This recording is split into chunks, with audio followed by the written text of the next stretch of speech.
This is an ABP Life podcast. दुनिया में एक युद्ध है जो पिछले 2 साल से चल रहा है और उस युद्ध की वजह से पूरी दुनिया प्रभावित है। अर्थव्यवस्था प्रभावित है, बहुत सारी चीजों का आना जाना रुका हुआ है और देशों के रिश्ते भी खराब हो रहे हैं। मैं बात कर रहा हूँ रूस और यूक्रेन युद्ध की, जिसकी समाप्ति अभी भी कहीं दूर दूर तक नजर नहीं आ रही है।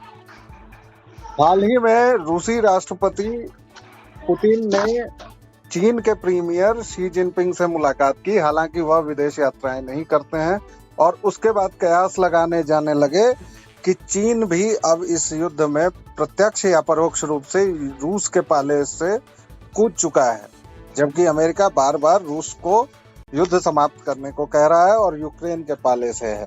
दुनिया तीसरे विश्व युद्ध के मुहाने पर है या एक और नए राजनीतिक संबंध बनेंगे, इन सभी बातों पर मैं बात करूंगा। व्यालोक मेरे साथ हैं, मनन द्विवेदी अंतर्राष्ट्रीय संबंधों के जानकार हैं, IAPA में पढ़ाते हैं। बहुत बहुत स्वागत है सर आपका। बिल्कुल, बहुत बहुत धन्यवाद व्यालोक जी। मैं आपके साथ बात करने को सर्वथा उत्सुक रहता हूं। जी, पहला सवाल ये है कि चीन की यात्रा पर पुतिन गए, हालांकि वह विदेश यात्राओं पर अभी नहीं जा रहे हैं। यूक्रेन युद्ध में वह बहुत बुरी तरह फंसे हुए हैं। क्या यह उनके डेस्परेशन को दिखाता है? कुछ दिन पहले अभी हाल ही में उन्होंने 40 फीट लंबी मिसाइल का भी मुजाहिरा किया है। कैसे देखते हैं आप जैसे विशेषज्ञ को? मैं यहाँ पर ये कहना चाहूंगा कि हम ये देखें तो अगर हम ग्लोबल जियोपॉलिटिक्स के रजत पटल को फॉलो करें पूरे 2-3 महीने से, तो हम ये पाएंगे कि नॉर्थ कोरिया के जो किम जोंग उन हैं और उसी लाइन पर शी जिनपिंग जो हैं, ये डिप्लोमेटिक फ्रंट पर, कूटनीतिक और राजनीतिक फ्रंट पर तो सीधा सपोर्ट व्लादिमीर पुतिन को और रशिया के SOPs जो स्पेशल ऑपरेशंस जो कहते हैं पुतिन यूक्रेन अटैक को सपोर्ट नहीं कर रहे हैं डायरेक्टली। पर अगर हम लोग एविडेंस को देखें तो हम लोग पूरी एविडेंस में ये पाएंगे कि नॉर्थ कोरिया के मिसाइल्स, आर्टिलरी, चाइना के मिसाइल्स, आर्टिलरी, और जिस तरीके से रशिया को कुछ transformed artillery vehicles, armoured carrier vehicles और तरह की सामग्री, युद्धक सामग्री दी जा रही है, तो उसके चलते हम ये देखेंगे कि ये स्थिति तो बड़ी स्थिति के कारण न्यू कोल्ड वॉर की स्थिति 2 साल से विश्व के ऊपर मंडरा रही है। पर जहां तक तीसरे विश्व युद्ध की बात है, मुझे ऐसा लगता है कि तीसरे विश्व युद्ध का आगमन तो नहीं होगा, थर्ड वर्ल्ड वॉर का आगमन नहीं होगा, क्योंकि ये लिमिटेड कॉन्फ्लिक्ट की ईरा है। इसमें हम देखें तो रशिया के पास भी इतना मिलिट्री पावर है, पर इतना मिलिट्री पावर भी उसका कम पड़ रहा है कि वो यूक्रेन के ऊपर एक फाइनल विक्ट्री को अर्जित करे। अभी अगर हम एट प्रेजेंट सिनेरियो को देखें तो हम पाएंगे कि खार्किव, लुहांस्क, अद्वैता और डोनेस्क, ये सारे एरियाज एंडेंजर्ड हैं जहां तक कि यूक्रेन की रक्षा की बात है। और सबसे बड़ी मैं इसमें गलती कहूंगा अमेरिका की। अमेरिका ने $60 बिलियन की फंडिंग यूक्रेन की युद्धक सामग्री के लिए दी थी, पर वहां की जो इंटरनल इलेक्शन की पॉलिटिक्स चल रही है बाइडेन और ट्रंप के बीच में, रिपब्लिकन्स और डेमोक्रेट्स के बीच में, उसके चलते अभी कम से कम 2-3 महीने लगेंगे कि अमेरिकी, जर्मन और इटालियन युद्ध सामग्री किसी तरीके से यूक्रेन को अपने खार्किव के फ्रंट पर मुहैया करवाई जाए। तो इसके चलते मैं ये बात अपनी यही खत्म करना चाहूंगा कि चाइना भी बैक कर रहा है। अब ये बात सामने नहीं आ रही है कि चाइना और नॉर्थ कोरिया किस लेवल पे, किस स्केल पे ये लोग बैकिंग दे रहे हैं, जहां तक कि पुतिन का वॉर यूक्रेन के साथ कंसर्न है। पर अमेरिका की युद्धक सामग्री की प्रणाली देर से हो गई है और इलेक्शंस के चलते ज़ेलेंस्की और यूक्रेन का भविष्य अदर झूल में लटका हुआ है, मैं ये कहना चाहूंगा। जी, अमेरिका में चुनाव भी होने वाले हैं और चुनाव एक लंबा प्रोसेस है।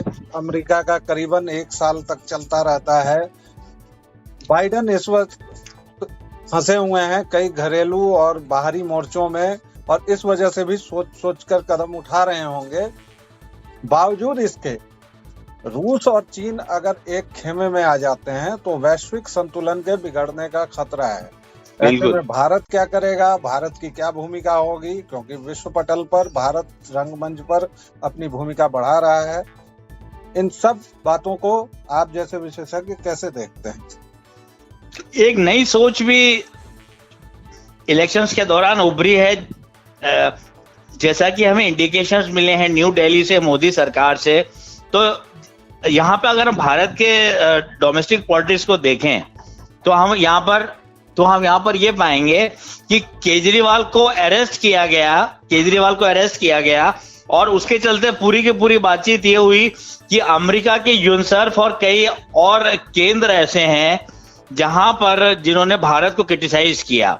मैथ्यू मिलर जो यूएस स्टेट डिपार्टमेंट के स्पोक्स पर्सन है और एक वेदांश पटेल है, वो भी स्पोक्स पर्सन है अमेरिकी सरकार के, उन्होंने डायरेक्टली टारगेट किया और कुछ अमेरिकन सीनेटर्स ने भी टारगेट किया इंडियन गवर्नमेंट को कि जुडिशरी को इंटरफेयर नहीं करना चाहिए था जब तक कि इलेक्शंस नहीं हो जाते, और इसलिए केजरीवाल का उन्होंने जो अरविंद केजरीवाल है उनको सपोर्ट किया। तो ऐसी घटनाएं होती रही जिनके कारण अब न्यू दिल्ली ये भी एक तरीके का नया रास्ता तलाश रहा है।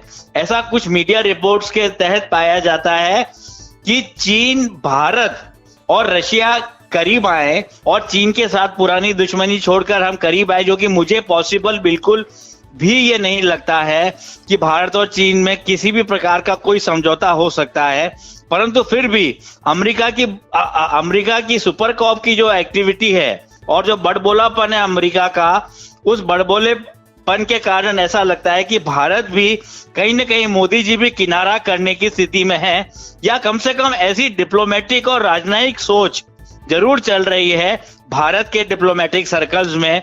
तो मुझे लगता है विश्व युद्ध तो नहीं होगा, पर चीन और नॉर्थ कोरिया आज से नहीं, बल्कि हमें अगर इतिहास के पन्नों को पलटें तो उरी रिवर पे कुछ स्किर्मिशेस हुई थी 1965-66 में रशिया और चाइना के बीच में। उसके बाद से रिलेशनशिप्स बड़ी नॉर्मल हैं, और जब 1971 में हेनरी किसिंगर और निक्सन ने जाकर अमेरिका से माओ जेडोंग से दोस्ती कर ली थी और ट्रीटी साइन की थी 1971 में, तब भी चाइना बड़ा नाराज था। पर फिर भी अगर हम देखें कि दोनों का बैकग्राउंड कम्युनिस्ट रहा है, तो उसके चलते जो दोनों राष्ट्र हैं वो शुरू से सामरिक युद्ध सामग्री और पॉलिटिकल और डिप्लोमेटिक सपोर्ट एक दूसरे को देते आए हैं। तो मुझे एक तरीके का स्टेलमेट के लेवल पे पहुंचने वाला है यूक्रेन युद्ध, जहां पर अमेरिका की टेक्नोलॉजी वर्सेस चाइना, कोरिया का सपोर्ट पुतिन को मिलता रहेगा। तो मुझे लगता है कि जिस तरीके से हर कॉन्फ्लिक्ट रुक जाता है, ये भी ट्रेंच वॉरफेयर की तरह एक दूसरे के सामने ये लोग गन से ताकेंगे एक दूसरे को और बातचीत चलती रहेगी और यूक्रेन खामियाजा भुगतता रहेगा, मुझे ऐसा लगता है। जी, एक अंतिम सवाल, आपने कहा कि भारत के अमेरिका का साथ छोड़ने और चीन के साथ शिफ्ट होने की भी एक संभावना जताई जा रही है, हालांकि आपने इससे इनकार किया। रूस ऑल वेदर फ्रेंड है भारत का, तो इसको आप कैसे देखते हैं? क्या रूस का साथ भारत छोड़ेगा? हालांकि मोदी ने यह कहा है कि यह युद्ध का वक्त नहीं है, बावजूद इसके रूस के साथ व्यापार चल रहा है, तमाम चीजें चल रही हैं प्रतिबंधों के बावजूद, और भारत अब इंडिपेंडेंटली अपने फैसले ले रहा है। चाबहार पर भी अमेरिकी धमकी का कोई असर नहीं पड़ा। तो रूस और भारत के संदर्भ में संक्षेप में इसका जवाब चाहूंगा, कैसे देखते हैं? क्या रूस को भारत डंप करने की सोच भी सकता है? जी बिल्कुल, मैं बहुत संक्षेप में 4-5 सेंटेंसेस में बात अपनी खत्म करूंगा यहाँ पर। मेरा ये सोचना है कि जो ऑल वेदर फ्रेंड्स हैं भारत और रशिया, तो इनकी 71 में ट्रीटी हुई थी मॉस्को और न्यू दिल्ली की, इंदिरा गांधी के कार्यकाल के दौरान। और उसके बाद से करीब करीब जो खर्चा पानी जो भारत सरकार का चलता था या जो सहयोग मिलता था रशिया से, तो वो पूरी तरीके से रशिया पे भारत डिपेंडेंट रहा।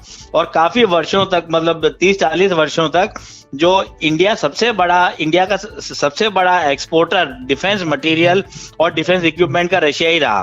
तो ये पुरानी बात हुई। अपनी बात खत्म करते हुए मैं यहाँ पर ये कहता हूँ कि न्यू दिल्ली सरकार ने बड़ी ही स्ट्रिक्ट और बड़ी डेफ्ट टाइट वॉक की है रशिया और अमेरिका के बीच में, राजनयिक, डिप्लोमेटिक और पॉलिटिकल मसलों में।